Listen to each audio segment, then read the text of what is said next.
3 trailer released, and in it were a bunch of new stuff that could help us understand what this video could be about. I'm not gonna waste your time here, so let's just get straight into it. Let's start off with how this time they will be stuck in Good Boy Camp for an entire year or 365 days. We know how they got in, and that's because of Mrs. Flanderbottom, who plans to send all of the kids to the camp after they escape school. Oh, I know several bad boys. Also, the latest YouTube short TikTok shows how the parents enter them into the camp. Mrs. Flanderbottom sends mysterious letters to the parents, promising them free staying at Good Boy Camp. For being a good parent, you win the chance to send your child to Good Boy Camp. No way! I am not going back to that place. Young man, get in the car right now! Also, 365 days makes sense, as the first part was for a week, and the second part was for a month. At this pace, the fourth one will have them stay there for a 5 or even 10 years. Also to point out, Mr. Williamson is now working at Good Boy Camp. As mentioned in Last Day Lock-In, he quit his job as principal. I predict that this will be the video where the group figures out that Mr. Williamson is actually evil and is another Raleighworth. Now moving on, we can see a shot of Ned in a new game. He is attached to a harness and is dangling in the air. It looks to be a rock climbing game that Ned has to do. There is also another shot in the trailer with Tone also on a harness. It looks like he has to try and cross a very tight rope without falling. Now, at first, I thought this was all a part of a huge game. As looking at the BTS photos posted on his YouTube, there looks to be a connection between the rock climbing and tight rope, but I may be wrong. This could just be a series of different games involving a harness. We'll just have to wait to see what that is. Moving on, we have a shot of little Johnny outside this hut. He appears to have a huge hook with him.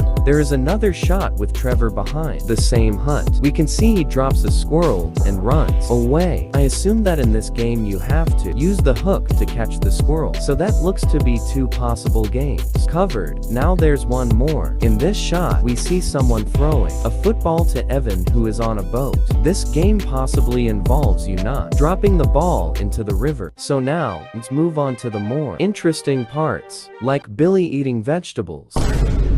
I'm kidding, I'm actually talking about this shot with Richard hiding. This looks like a main office where the camp counselors sit in. It appears he is staring at the exit door, so this area may be the final escape. And now, before we go to the big reveal of this trailer, look at this scene. In the trailer, his audio is muted, but we know that he must be stressed. I mean, he was stuck there for years, so Buddy must be having PTSD. Now, let's talk about the main thing. Cornelius will be in Good Boy Camp. We know that at the end of Heroes of the Backyard 6, he is sent there.